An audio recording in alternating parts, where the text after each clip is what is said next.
اچھا سر، میں نا کچھ آپ سے باغ فدق کے بارے میں کچھ سوالات کرنا چاہوں گا. جی سر بسم اللہ. 2-3 دفعہ تو مولانا خلیل صاحب جو آپ کے ساتھ لگے ہوئے تھے، جی تو میرا سب سے پہلے سوال جو ہے وہ یہ ہے کہ باغ فدق کے معاملے کے اندر آپ کا کیا نظریہ ہے اور اس کے اوپر کیا آپ ہم فدق کے متعلق ہمارا نظریہ وہی نظریہ ہے جو اہل بیت علیہ السلام کا ہے کہ فدق رسول پاک صلی اللہ علیہ وآلہ وسلم کا اپنا خالص ذاتی ملکیت ہے.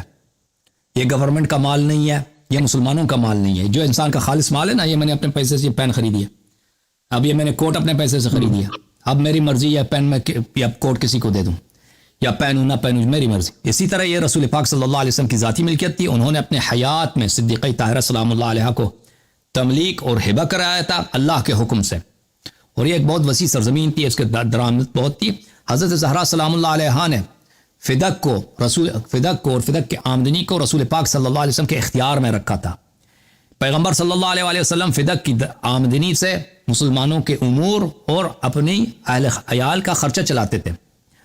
اور جب رسول پاک صلی اللہ علیہ وسلم کی وفات ہوئی ہے تو یہ لازمی بات ہے کہ حیات میں جب ان کو مل گیا تھا تو یہ لازمی بات ہے کہ یہ ان کی ملکیت بن گئی. ملکیت تھی شروع سے، اب پیغمبر دنیا سے جا چکے ہیں، حضرت زہرا سلام اللہ علیہ کی مرضی ہے، جس طرح چاہیں وہ تصرف کریں. فدق کو اپنے ذاتی کاموں کے لیے خرچ کریں، اپنے خاندان کے لیے، یا اس کو مسلمانوں کو تقسیم کر دیں، صدقہ کریں، جو بھی اس کی ملکیت ہے، جو بھی چاہیں. یہ حقیقت ہے.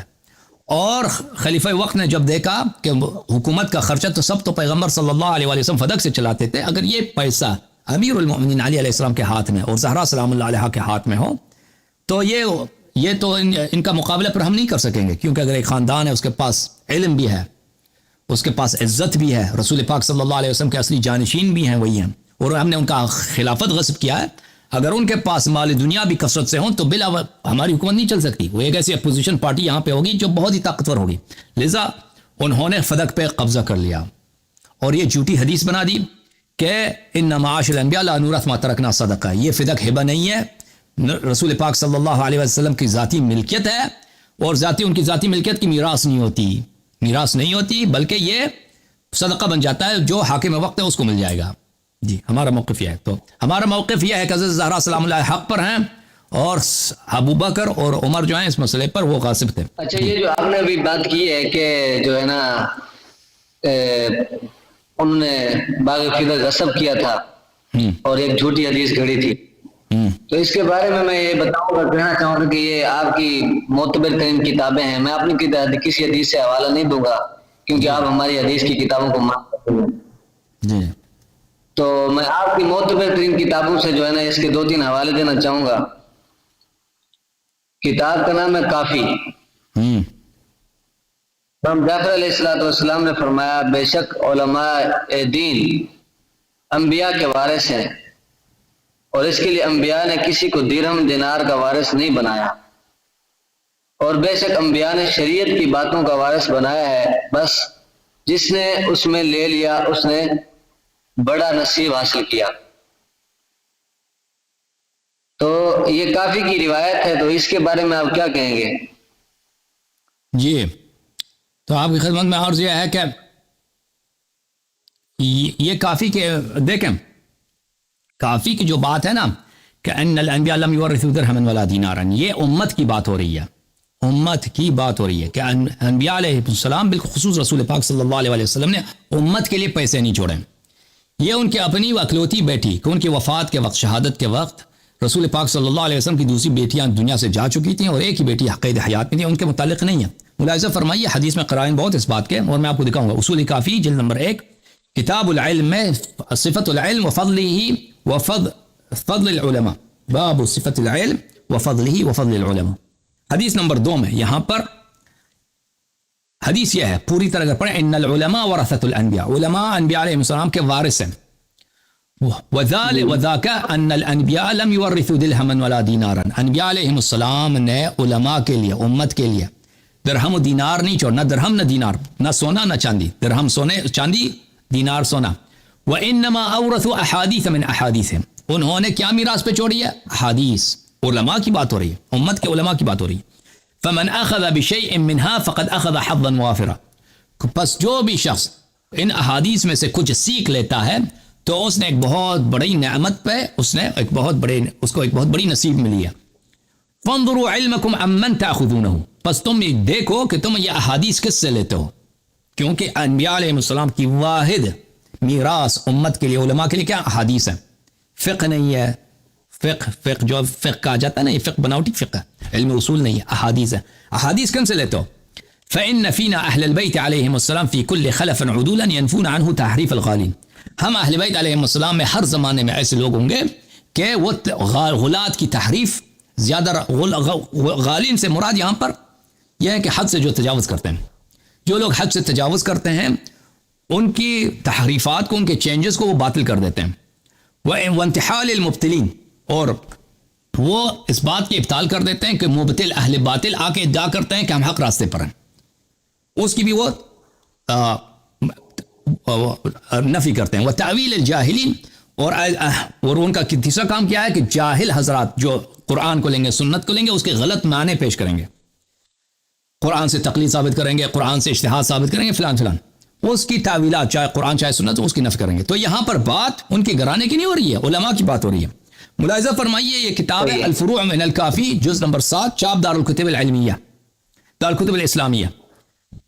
ملاحظہ فرمائیے اس کتاب میں باب میراث الولد, حضرت امام جعفر صادق علیہ السلام کی بارگاہ میں نے ہم عرض کیا, من ورث رسول اللہ صلی اللہ علیہ وآلہ وسلم, رسول اللہ صلی اللہ علیہ وآلہ وسلم کی سے میراث کس کو ملی ہے, کون ان کا وارث ہے؟ فرمایا فاطمۃ علیہ السلام ورثته متاع البیت والخرثاء وكل ما كان له صلی اللہ علیہ وآلہ وسلم.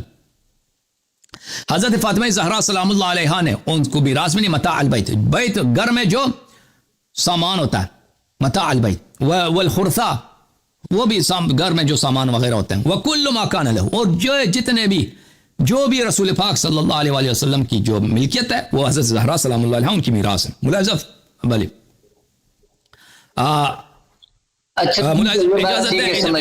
اجازت دیں میں آپ کی خدمت میں ایک مطلب عرض کروں کہ اوکے بھائی حکم کریں مزید. جی میں یہ چاہ رہا تھا آگے جو دوسری بات ہے وہ یہ آپ سے پوچھنی ہے کہ کیا شیعہ مذہب کے اندر عورت زمین کی, مال کی یا جائیداد کی وارث بن سکتی ہے؟ وہ ڈیپینڈ کرتا ہے, میں آپ کو دکھا دیتا ہوں وہ روایت. اگر عورت سے کیا مراد ہے, عورت سے مراد اگر بیوی ہے تو وہ جائیداد اس کو نہیں ملتی, عورت سے مراد اگر بیٹی ہے تو اس کو مل جاتی ہے. میں آپ کی خدمت میں عرض کروں, مذہب اہل بیت الطاہرین علیہم الصلاۃ والسلام میں بیٹی کو ارث مل جاتا ہے جائیداد سے بھی, لیکن بیوی کو نہیں ملتا. عورت دو طرح کے ہوتا ہے نا, عورت یا تو بہن ہوتی ہے انسان کی, یا ماں ہوتی ہے, یا بیوی ہوتی ہے. جس کو نہیں ملتی جائیداد وہ بیوی ہے. ہاں میں دکھا دیتا ہوں, دیکھو بیٹی کے متعلق یہ ہے قرآن مجید, اعوذ باللہ من الشیطان الرجیم, یوصیکم اللہ فی اولادکم للذکر مثل حظ الانثیین. یہ اللہ کا فرمان ہے, یوصیکم اللہ فی اولادکم, اللہ تعالیٰ آپ لوگوں کو حکم دیتا ہے کہ اولاد کی میراث اولاد کو دے دو, للذکر مثل حظ الانثیین, بیٹے کا حصہ دگنا ہے, بیٹی کا حصہ نصف ہے بیٹی کا. کتاب الفروع من الکافی للکنینی جز نمبر 7, یہاں پر ملاحظہ فرمائیے جو ہے نا وہاں عورت کو بھی حصہ ملتا ہے, بیٹی کو اولاد کو بھی وہ حصہ ملتا ہے. تو ابھی میں آپ کا کیا فرما رہے ہیں, مجھے سمجھ نہیں آئی کیا فرما رہے ہیں. کہ ہمارے یعنی کہ جو اہل سنت کے ہاں عورت کو بھی حصہ ملتا ہے اور بیٹی کو بھی یا اولاد کو بھی. میں آپ کو وہ بھی بتا دوں گا, اس کا بھی جواب آئے گا. تو آپ نے شیعہ مذہب کے متعلق پوچھا, میں مخالفین کا مذہب کا بھی بتا دوں گا. حضرت امام باقر علیہ السلام سے روایت ہے, لا ترث النساء من العقار شیئا, نساء یعنی ازواج, جیسے قرآن مجید میں یا نساء النبی, یہ نبی صلی اللہ علیہ وسلم کی بیویاں, بیویوں کو جائیداد سے کچھ نہیں ملتا. مثلا قرآن مجید نے فرمایا یا نساء النبی لستن کاحد من النساء, نساء سے مراد یہاں پہ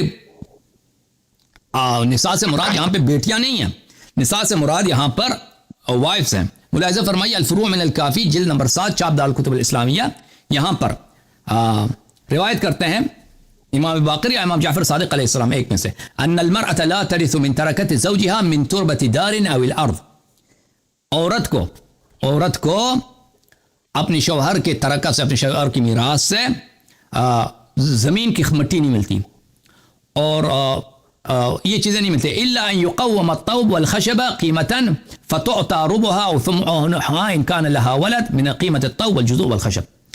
یہ ہوگا کہ بھئی اگر کوئی شخص مرا ہے تو اس کے جائیداد کا قیمت کیا جائے گا. مثلا ایک مکان ہے، اس کا جائیداد کا قیمت کیا جائے گا. اگر جائیداد کا مثلا 1 لاکھ روپیہ ہے، 1 لاکھ روپیہ ہے، تو اس کا ثمن جائیداد کی قیمت اس کو وارث جو ہے نا، اگر اس شخص کا بیٹا ہے یا بیٹی ہے، اس کا ثمن پیسے دے گی عورت کو، اپنی ماں کو، یا شوہر کا جو بیوی ہے اس کو دے دی. جائیداد نہیں ملے گا اس کو، اس کا قیمت اس کو ملے گا. ٹھیک ہے نا. اس کے روایت بہت زیادہ. ابھی آپ نے کہا کہ آپ کے مذہب میں یہ ہے، آپ کے مذہب میں بھی حدیث میں آپ کو پیش کرتا ہوں کہ اس کے متعلق کیا ہے.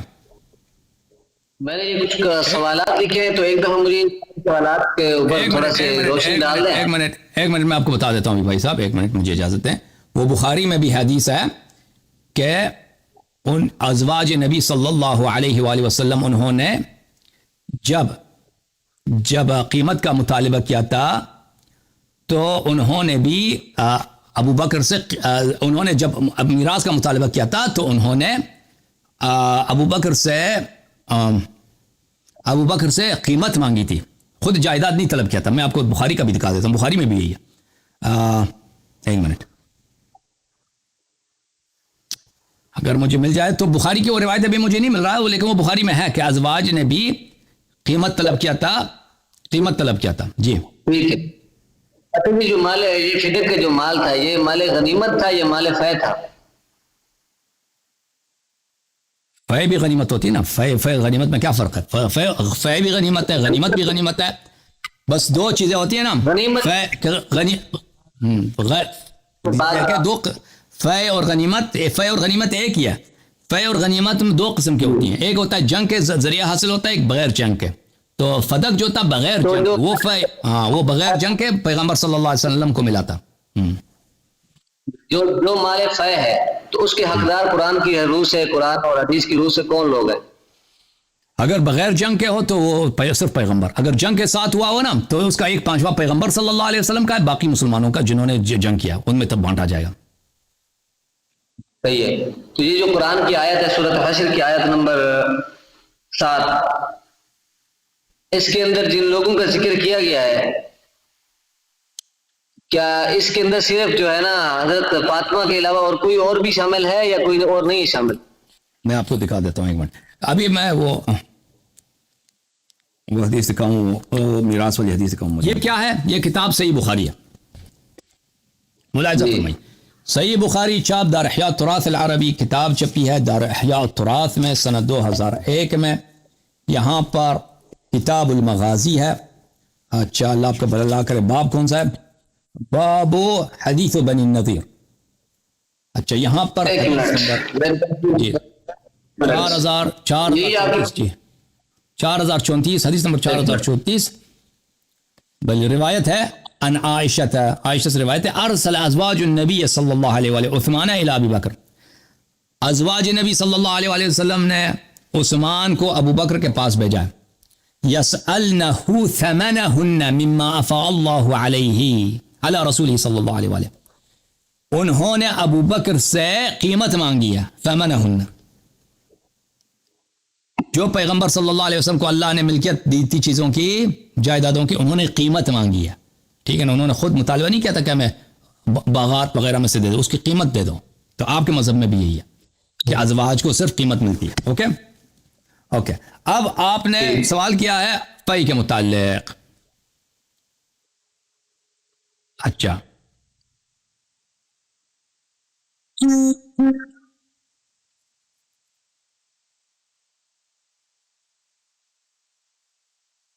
کس آیت کا آپ نے پوچھا تھا؟ آیت نمبر کیا ہے؟ یہ آیت نمبر ہے 7 سورۃ حشر کی. ہاں، پہلے آیت نمبر 6 بھی ہے نا. یہ 2 آیت، آیت نمبر 6 آیت نمبر 7 ہے. تو اگر دونوں آیتیں پڑھو تو اس میں سے مشکل حل ہو جاتا ہے. ٹھیک ہے نا.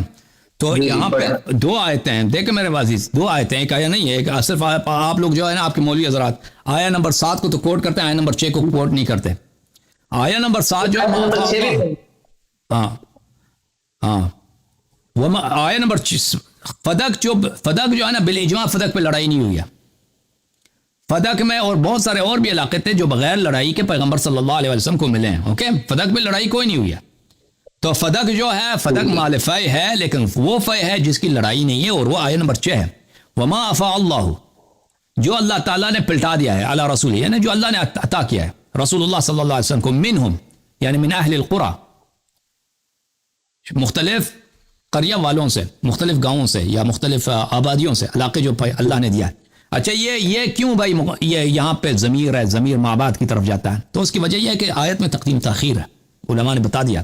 دیکھیں یہ آیت جو ہے ما افاء اللہ, یہاں پہ حرف عطف نہیں ہے, یہاں پہ واو ہے, حرف عطف ہے. منہم ہے, یہ اہل القرى کی طرف لڑتا ہے. تو یہاں پہ علماء نے کہا کہ بھئی آیت میں ترتیب میں جو ہے نا, ترتیب میں تاخیر, بہت سارا تذکر کیا, اس میں تاخیر و تقدیم ہے. اللہ بہرحال جو اللہ نے اپنے رسول صلی اللہ علیہ وسلم کو سرزمینوں میں سے, قرآن میں سے, علاقوں میں سے اللہ نے عطا کیا ہے. فما اوجفتم علیہ من خیل ولا رکاب, تو آپ لوگوں نے نہ اس پہ گھوڑے دوڑائے, نہ اس پہ آپ لوگوں نے سواری دوڑائے. یعنی مسلمانوں نے زحمت نہیں کی ہے جنگ کی, تو مسلمانوں کا حق ہی نہیں ہے. کفار نے خود پیغمبر صلی اللہ علیہ وسلم مصالحہ کیا کہ ہم آپ کو یہ چھوڑ کے جا رہے ہیں. ولیکن اللہ یسلط علی رسولہ علی من یشاء, یہ وہ سرزمین ہے کہ اللہ اپنے رسولوں کو ان پہ مسلط کر دیتا ہے. واللہ علی کل شیء قدیر, اللہ ہر چیز پہ قادر ہے. یہ آیت نمبر 6. اب آیت نمبر 7 جو ہے, فما افاء اللہ علی رسول من اہل القرى فللہ وللرسول صلی اللہ علیہ وآلہ وذی القربى والیتامى والمساکین وابن السبیل. جو چیز اللہ تعالیٰ اپنے رسول صلی اللہ علیہ وسلم کو دیتا ہے, اور وہ سرزمین ہے جن کی جنگ ہوئی ہے, تو وہ اس میں مختلف حق ہے نا. ایک حق ہے رسول سے اللہ کا, اور ایک رسول کا ذی القربى والیتامى والمساکین وابن السبیل کی. یہ سب ہے. خمس ہوگا 1/5 الگ کیا جائے گا, بقیہ جو ہے مجاہدین کو ملے گا جنہوں نے جنگ کیا ہے. یہ ہے جی سر. اچھا, یہ آیت میرے خیال کے اندر بالکل اپنے حکم کے اندر محکم ہے, اور اس کے معنی بہت زیادہ واضح ہیں, تو اس کے اندر کوئی مبہم بات نہیں ہے. آیت نمبر 7 لاگو نہیں ہوتا نا فدق پہ, فدق پہ آیت نمبر 7 لاگو نہیں ہوتا نا, آیت نمبر 6 لاگو ہوتا ہے. فدق جنگ کے ساتھ فتح نہیں ہوتا, بغیر جنگ کے فتح ہوا تھا. بالکل محکم ہے. پیغمبر صلی اللہ علیہ وسلم قرآن کے نص کے مطابق اور احادیث کے نص کے مطابق پیغمبر صلی اللہ علیہ وسلم کی ذاتی ملکیت ہے. تو آگے اسی آیت کے آگے نا ایک, اگر آپ کے پاس کافی ہو, صافی صفحہ 210, امام جعفر صادق رحمۃ اللہ کا اسی کے بارے میں ایک قول ہے کہ وہی للہ وللرسول علیہ السلام ولمن قام مقامہ بعدہ, کہ فے اللہ اس کے رسول صلی اللہ علیہ وسلم کا حق ہے, اور اس کا حق ہے جو رسول صلی اللہ علیہ وسلم کے بعد اس کا قائم مقام خلیفہ بنے. جی بالکل وہ فے جو لڑائی ہوتی ہے, لڑائی کے ذریعے ہاتھ میں آ جاتا ہے. یہاں پر خلفائے راشدین حضرت حسن تک یہی روٹین چلی ہے. آپ کے وہم ہے بھائی, آپ کے یہاں پہ وہم بہت زیادہ ہے, آپ نہیں سمجھتے. میں آپ کو دکھا دوں, 1 منٹ, میں آپ کو یہاں پر, میرا وہم میں آپ کے پاس وہم دور کرنے کے لیے بیٹھا ہوں. میں اسی لیے آپ کے خدمت میں عرض کرتا ہوں کہ فدق جو تھا, دیکھیں یہاں پہ بھائی صاحب سن لینا, سنیں گے تو آپ کو پتہ چلے گا نا. ابھی میں آپ کی خدمت میں عرض کروں, جواب دوں, اجازت ہے؟ میں ایک تھوڑی سی عرض کر لوں, پھر آپ جو ہے نا اپنا جواب دیے گا کہ حضرت ابوبکر صدیق اگر یہ عمل ظالمانہ تھا, غاصبانہ تھا, یا منافقانہ آپ کے بقول تھا, تو کیا پھر اس جو زمرے کے اندر اللہ کے نبی نعوذ باللہ آتے ہیں, یا حضرت حسن, حضرت علی, حضرت عثمان یا باقی صحابہ آتے ہیں اس میں, جن کے پاس اقتدار رہا ہے اور ان کے پاس یہ فکر ویسے ہی رہا ہے؟ بھائی صاحب سن لیں, ابھی آپ کیا وہم دور کر لوں, میں وہم دور ہو جائے پھر بات کر لینا. آپ کا ایک مائنڈ یہ ہے کہ جو بھی فے ہوتا ہے وہ پیغمبر اور لوگوں کے لیے ہوتا ہے, اور اس میں سے جو بعد میں پیغمبر صلی اللہ علیہ وسلم کے بعد, وہ حدیث بھی یہ کہہ رہا ہے کہ وہ کس کو ملے گا, پیغمبر کا حصہ کس کو ملے گا, جو ان کا قائم مقام ہوگا اس کو ملے گا. پہلی بات یہ ہے, ہاں بھائی سن لو نا, پہلی بات سن لو, اچھی طرح سے سن لو, کیونکہ آپ کی غلط فہمی بہت بڑی ہے. اگر نہیں سنیں گے تو سمجھ نہیں آئے گی. اوکے, میری بات چاہے غلط ہے, میری بات اگر غلط بھی ہے نا, اگر غلط بھی ہے, ہاں تو چپ کرو سارے سوالات پلیز چپ کرو. اگر میری بات غلط بھی ہے اس کو سمجھ لو, اگر تم آگے نہیں سنو گے تو نہیں سمجھ آئے گی. پہلی بات یہ ہے کہ یہ حدیث جو فرما رہا ہے کہ اس کے قائم مقام کو پیغمبر صلی اللہ علیہ وسلم کو قائم مقام کو ملے گا, اس سے مراد ابو بکر نہیں ہے, اس سے مراد امیر المومنین علیہ السلام ہے. کیونکہ آپ کو پتہ ہے کہ شیعوں کے نزدیک, اہل بیت علیہ السلام کے نزدیک پیغمبر صلی اللہ علیہ وسلم کا قائم مقام, ان کا خلیفہ برحق امیر المومنین علی علیہ السلام, ان کے بعد امام حسن علیہ السلام, ان کے بعد امام حسین علیہ السلام, باقی ائمہ علیہ السلام اسی طرح. تو اس کا ابو بکر سے کوئی تعلق ہی نہیں. پہلی بات. دوسری بات یہ ہے کہ آپ آیہ نمبر 6 کو کیوں نظر انداز کرتے ہیں؟ آیہ نمبر 6 واضح. نہیں نظر. اچھا آیہ نمبر 6 پر سن لو بھائی, آپ بات نہ کرو نا, پلیز سن لو. آیہ نمبر 6 واضح طور پر بتا رہا ہے کہ جو علاقے بغیر جنگ کے فتح ہوتے ہیں وہ پیغمبر صلی اللہ علیہ وسلم کی کیا ہے, ملک ہے. پیغمبر صلی اللہ علیہ وسلم کی اپنی ملکیت ہے, ذاتی ملکیت ہے. اور فدق کے متعلق آپ کی کتب میں روایات بہت زیادہ ہیں. پیغمبر کی ذات ہے کہ لا ترکنا لا نورث ما. بھائی سن لو, ابھی زندہ ہے نا, زندگی میں تو ان کی ملکیت ہے, وفات کے بعد کی بات نہیں کر رہے. بالکل ان کی ملکیت ہے. وفات کے بعد ہر شخص کی ملکیت جو ہے اس کے وارثین کو مل جاتا ہے, وارثین کو مل جاتا ہے. لیکن ابھی زندگی کی بات ہو رہی ہے کہ ابھی جب تک وہ زندہ ہے تو اس میں کسی کو اشتراک نہیں ہے. مسلمانوں کا حق نہیں ہے فدق میں, بیت المال کا حق نہیں ہے, کیونکہ جیسے ابھی میرا کوٹ ہے بھائی, میں نے اپنے پیسے سے خریدا ہے. ابھی آپ کی جو شرٹ ہے آپ نے اپنے پیسے سے خریدا ہے. کسی کو حق ہے گورنمنٹ حکومت پاکستان کو یا کسی آپ کے پڑوسیوں کو حق ہے آپ کے شرٹ آپ کا اتار کے لے کے جائے؟ نہیں, یہ آپ نے خود محنت کیا خریدا ہے. ملاحظہ فرمائیے کتاب بخاری چاپ دار احیاء تراث العربی, یہاں پر ملاحظہ فرمائیے 2001 میں چھپی ہے, یہاں پہ فرض الخمس میں, کتاب فرض الخمس میں آپ کی خدمت میں عرض کریں بات ہے کہ ابو بکر کا اپنا جملہ اس بات کی تائید کرتا ہے کہ فدق جو ہے ملک خاص تھا پیغمبر صلی اللہ علیہ وسلم کا. ملاحظہ فرمائیے کتاب فرض الخمس میں, اور یہ کئی مقام بخاری میں بھی ہے, مسلم میں بھی ہے, کئی مقامات پر ہے کہ حضرت زہرا سلام اللہ علیہ نے, عائشہ خود روایت کرتی ہیں, سألت ابا بکر بعد وفات رسول اللہ صلی اللہ علیہ وسلم. ہاں کیا کہہ رہے ہیں؟ کس کتاب سے دکھا رہے ہیں آپ؟ بخاری ہے بھائی, بخاری حدیث نمبر 3092. آپ کے نزدیک تو بخاری آپ کے نزدیک حجت نہیں ہے. اس کا مطلب یہ نہیں کہ سب بخاری جھوٹ ہے. آپ کے نزدیک تو حجت ہے نا. میں آپ سے استدلال کر رہا ہوں بھائی. آپ بخاری کو حجت مانتے ہیں, میں خصم کے متعلق جب بات کرتا ہوں خصم کے ساتھ, جماعت عمریہ کے ساتھ, تو وہ شیعہ حدیث تو نہیں لا سکتا, وہ لاؤں گا جو آپ اس کو صحیح مانتے ہیں. حضرت زہرا سلام اللہ علیہ نے وفات رسول صلی اللہ علیہ وسلم کے بعد ابو بکر سے کہا کہ یقسم علیہ میراثا, کہ میرا میراث مجھے دے دو. ما ترک رسول اللہ صلی اللہ علیہ مما افاء اللہ علیہ, جو رسول پاک صلی اللہ علیہ وسلم کا ترکہ ہے, ان کی جو میراث ہے جو اللہ نے پیغمبر کو عطا فرمایا. خود کہا جی, انہوں نے خود ارسلت کہ پیغام بھیجا ہے, پیغام بھیجا ہے. روایت میں, اس روایت میں ایک پیغام بھیجا, فرق نہیں پڑتا خود کا ہے یا کسی کو پیغام دے کے بھیجے, فرق نہیں پڑتا اس سے. اب اہم بات یہ ہے, فقال لها ابو بکر نے کہا ان رسول اللہ صلی اللہ علیہ وسلم قال لا نورث ما ترکنا صدقہ. رسول پاک صلی اللہ علیہ وسلم نے کہا ہے کہ ہماری میراث نہیں ہوتی, ہم جو چھوڑتے ہیں صدقہ ہوتا ہے. ٹھیک ہے نا. تو ابو بکر نے تسلیم کیا کہ یہ پیغمبر کا مال تھا. ابو بکر نے تسلیم کیا کہ پیغمبر صلی اللہ علیہ وسلم کا خاص مال ہے, ان کا ذاتی ملکیت ہے. کیونکہ میراث کس کی ہوتی ہے؟ میراث ذاتی مال کی ہوتی ہے, بیت المال کی تو میراث نہیں ہوتی کہ بھائی اگر بیت المال سب فقراء کا حق ہے, مسلمین کا حق ہے, اس میں وہ پیغمبر کی میراث ہی نہیں ہوتی صلی اللہ علیہ وسلم. یہ پیغمبر کا ابو بکر کا جملہ کہ پیغمبر کی میراث نہیں ہوتی, یہ اس کا اعتراف ہے, اقرار ہے کہ فدق جو ہے فدق میں کسی کا اشتراک نہیں تھا. اچھا, اس کے علاوہ میں آپ کی خدمت میں عرض کروں. اچھا, اور ابھی یہیں پہ ایک میری بات سن لیں. جناب ابوبکر صدیق کا آپ نے یہ فرمان بتایا نا کہ آپ نے بتایا کہ وہ ان کو یہ پتا تھا کہ یہ اللہ کے نبی کا مال ہے اور ان کی ملکیت میں ہے. تو حق الیقین صفحہ 231 پر یہ بات بھی ثابت ہے. وہ بیان کرتے ہیں کہ حضرت ابوبکر صدیق نے حضرت فاطمہ الزہرا کے فضائل اور مناقب کو بیان کیا, اور انہوں نے فرمایا کہ میں اپنا مالی جائیداد دینے میں تم سے دریغ نہیں رکھتا, جو کچھ مرضی چاہے لے لیجئے, آپ اپنے باپ کی امت کی سیدہ ہیں اور میں اپنے فرزندوں کے لیے پاکیزہ اصل و شجرہ طیبہ ہوں. اور اس کے اندر اللہ حضرت ابوبکر حق صدیق نے الیقین فرمایا بھائی کہ میں صاحب، حق الیقین کہ کتاب جو ہے وہ کوئی مصادر اولیہ میں سے نہیں ہے.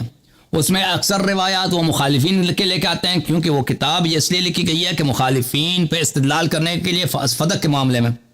تو آپ حق الیقین کے مؤلف 200 سال 250 سال پہلے گزرے ہیں، اس کا مصدر کوٹ کریں نا کہ وہ کہاں سے نقل کر رہے ہیں.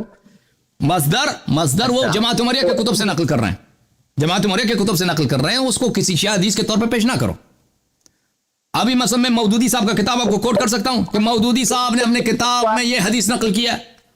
وہ مودودی کی کتاب جو ہے وہ کوئی مصدر نہیں ہے بھائی. آپ مصادر سے کوٹ کریں نا تو بات بنے گی. اپنے علماء سے پوچھو بھائی، مصادر سے کوٹ کرو. شیعہ کتب کے مصادر ہے، کتاب حق الیقین کوئی مصادر میں سے مودودی کی کتاب ہے مثلا، یا فرض کریں آپ مولوی فضل الرحمان کوئی کتاب لکھ دیں، وہ کوئی مصادر سے ہوتی ہے. پھر یہ جو کتاب حق الیقین یا کوئی بھی کتاب ہو، اس سے وہ پوچھتے ہیں کہ بھئی اس نے کہاں سے نقل کیا، وہ ہمیں بتا دو نا کہاں سے نقل کیا اس نے. کیا آپ کے اوتھینٹک مانتے ہیں؟ نہیں، کہاں سے نقل کیا بھائی؟ حق الیقین نے کہاں سے نقل کیا؟ حق الیقین نے کہاں سے نقل کیا ہے آپ کو پتا؟ جی آپ نقل کر رہے ہیں، میں حق الیقین مجھے حافظے میں تو نہیں ہے. میں نے عرض کیا حق الیقین کے روایات اس باب میں وہ ہیں جو اکثر مخالفین کی روایات ہیں. او بھائی شور آ رہا ہے آپ کے مائکروفون کو. اچھا ملاحظہ فرمائیے. تو عرض یہ ہے کہ آپ پر مان گئے ہیں کہ جو ہے فدق پیغمبر صلی اللہ علیہ وسلم کا ملک خاص ہے، ان کی ذاتی ملکیت ہے، یا نہیں مانے؟ اللہ کے نبی صلی اللہ علیہ وسلم کی ذاتی ملکیت نہیں تھی، اس کے اندر لوگوں کا بھی حصہ تھا. آپ صلی اللہ علیہ وسلم اپنے ذات کے لیے بھی اس کو استعمال کرتے ہیں. تو ذاتی حصہ نہیں، تو ابو بکر نے کیوں نہیں کہا کہ بھئی ان کا ذاتی حصہ ہی نہیں ہے؟ میراث کس کی بنتی ہے؟ میراث دیکھیں، میراث اس کی ہوتی ہے جو انسان کی اپنی ذاتی ملکیت ہو. دیکھیں یہاں پہ اس حدیث میں دو، اجازت چھوڑ دو، سن لو بھائی، سن لو، سوال پر جواب دے دو، پلیز سن لو پھر جواب دے دو. یہاں پہ دو باتیں. ایک حضرت زہرا سلام اللہ علیہا کا سوال کہ مجھے میرا میراث دے دو جو اللہ نے فدق میں اللہ نے مجھے بابا کو دیا تھا. بی بی سلام اللہ علیہا کو اتنا تو پتہ تو ہے نا کہ جو بیت المال ہے اس کی کسی کو میراث نہیں ملتی. اتنا تو پتہ ہے، وہ ذاتی ملکیت کی میراث ہوتی ہے نا، باپ کو بیٹی سے ملتی ہے، بیت المال سے تو نہیں ملتی. پہلی بات. دوسری بات ابو بکر کا جو جواب ہے، میری نہیں کٹ رہی آپ کے ہیڈ فون میں کوئی پرابلم. اچھا اب سن لو، مزید میں آپ کو بتا دیتا ہوں. آپ میرے سوال کا تب تک جواب دے دیں تاکہ میں مزید آپ کو دلائل پیش کروں کہ پیغمبر صلی اللہ علیہ وسلم کا ملک خاص تھا. غنیمت کا مال تھا جس کے اندر آپ صلی اللہ علیہ وسلم کی زندگی کے اندر آپ صلی اللہ علیہ وسلم کے پاس. اور مال غنیمت دو طرح کے ہیں بھائی، مال غنیمت دو طرح کے ہیں. مال غنیمت دو طرح کے ہیں. آئے نمبر 6 کو آپ کیوں اگنور کرتے ہو؟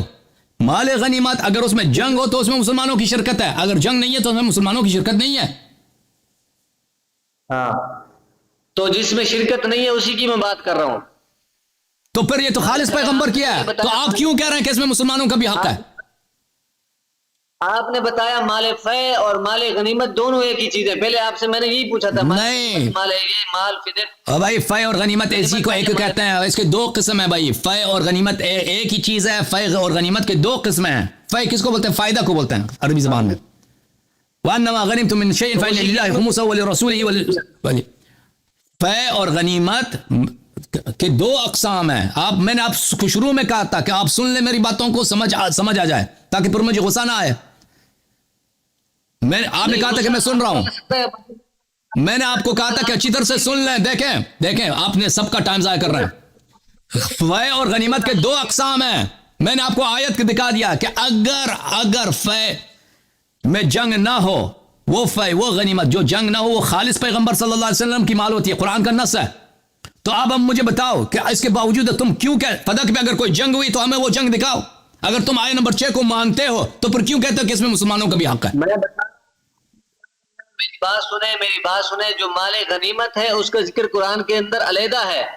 اس کے اندر غنیمت کا ہی ذکر ہے. یہاں پر افا کا ذکر ہے، مال فے کا ذکر ہے. تو مال فے وہی ہوتا ہے جو بغیر جنگ کے ہو. تو یہ دونوں آیات کے اندر مال فے کا ذکر ہے، نہ کہ مال غنیمت کا. آپ کی خدمت میں کیسے عرض کروں بھائی؟ نہیں آپ تم قرآن کی اور جگہ پر مال غنیمت کا علیحدہ ذکر ہے اور یہاں پر مال فے، دونوں آیات کے اندر مال فے کا ذکر ہے. تو آپ دونوں کو گڈ مٹ کر کے بتا رہے ہیں کہ نہیں میں گٹ مٹ نہیں کر رہا ہوں. سن لو قرآن. اچھا پھر سن لو, ایک منٹ خاموش ہو جاؤ. القرآن الكريم تفسير السيوطي تفسير الجلالين ما أفاء الله على رسوله منهم فما أوجفتم عليه من خيل ولا ركاب ولكن الله يسلط رسله على من يشاء. ملاحظہ فرماؤ اچھی طرح سے, تاکہ بعد میں نہیں کہنا کہ بھئی ہم گٹ مٹ کر رہے ہیں. گٹ مٹ آپ کر رہے ہیں. وما افاء کا مطلب ہے پلٹا دینا. اللہ اپنے رسول کو جو مال پلٹا دیتا ہے یعنی عطا کرتا ہے. منہم اہل القرآن میں سے. فما اوجفتم کا مطلب ہے دوڑانا, گھوڑے دوڑانا. آپ لوگوں نے یا ایھا المسلمون اس پہ کوئی گھوڑے یا کوئی سواری نہیں دوڑا ہے. ابلن ایلم تقاسو فیہ مشقہ, یعنی آپ لوگوں کو ان مال میں جو بغیر جنگ کے ملی ہے کوئی اس میں آپ کو مشکلات اور کوئی آپ کو زحمت نہیں اٹھانی پڑی ہے. ولیکن اللہ یسلط رسلہ علی من یشاء واللہ علی کل شیء قدیر. اللہ تعالیٰ اپنے رسولوں کو جس پہ چاہے مسلط کر دیتا ہے. اس کا کیا مطلب ہے؟ فلا حق لکم فیہ ویختص بہ النبی صلی اللہ علیہ وآلہ. تو یہ جو ہے آپ مسلمانوں کا اس پہ حق نہیں ہے, یہ مخصوص ہے پیغمبر کے لیے. اجازت دو, اب سن لو. یہ کتاب ہے, سن لو. اب میری بات غلط ہے, تم سن لو پہلے. تم پہلے میری دلیل کو سن لو پھر کہہ دینا غلط ہے. یہ کتاب ہے بخاری چاپ دار احیاء التراث العربی. ملاحظہ فرمائیے یہاں پر کتاب فرض الخمس حدیث نمبر 3093. بھائی سن لو تم پلیز. بھائی سن لو تم پہلے سن لو پھر بات کرو. سن لو پہلے پھر بات کرو, میری بات کو نہ کاٹو. پھر اس کے بعد حدیث نمبر 3094 کتاب فرض الخمس صفحہ نمبر 551. فقال عمر نے کہا انی احدثکم عن هذا الامر, میں رسول پاک صلی اللہ علیہ وسلم کا جو ترکہ ہے اس کے متعلق بات کرتا ہوں آپ سے. ان اللہ قد خص رسوله في هذا الفیء بشیء لم يعطه احدا غیرہ.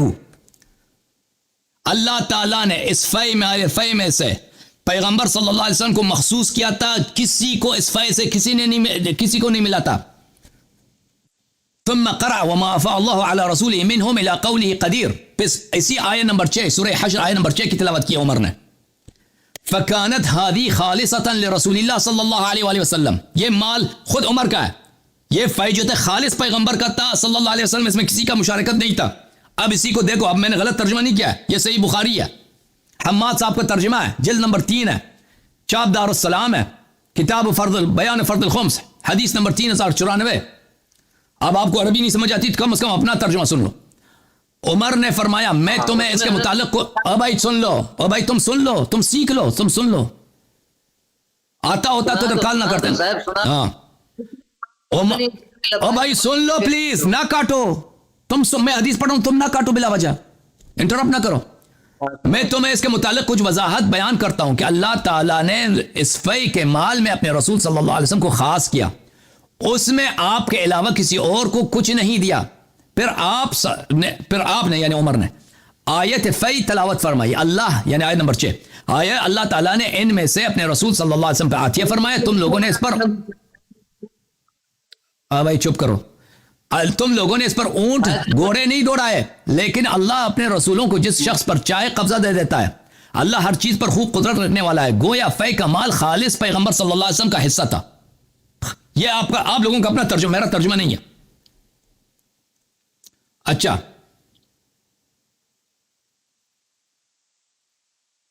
ایک اور بھی مقام ہے حدیث نمبر 5058 بخاری میں, وہ بھی یہی ہے. ملاحظہ فرمائیے, صحیح بخاری ہے, حافظ حماد صاحب کا ترجمہ ہے, حدیث نمبر 5358. یہاں پر پھر حضرت عمر نے فرمایا اب میں اس معاملے میں آپ سے بات کرتا ہوں. بلا شبہ اللہ تعالیٰ نے اس مال فیء کو اپنے رسول صلی اللہ علیہ وسلم کے خاص فرمایا, آپ کے علاوہ کسی کو یہ مال نہیں دیا. چنانچہ ارشاد باری تعالیٰ ہے, اور جو مال اللہ نے اپنے رسول کو صلی اللہ علیہ وسلم ان سے دلوایا ہے جس پر تم نے گھوڑے اور اونٹ نہیں دوڑائے, لہٰذا یہ تمام اموال پیغمبر صلی اللہ علیہ وسلم کے لیے تھے, دوسروں کو حق نہیں اس پر.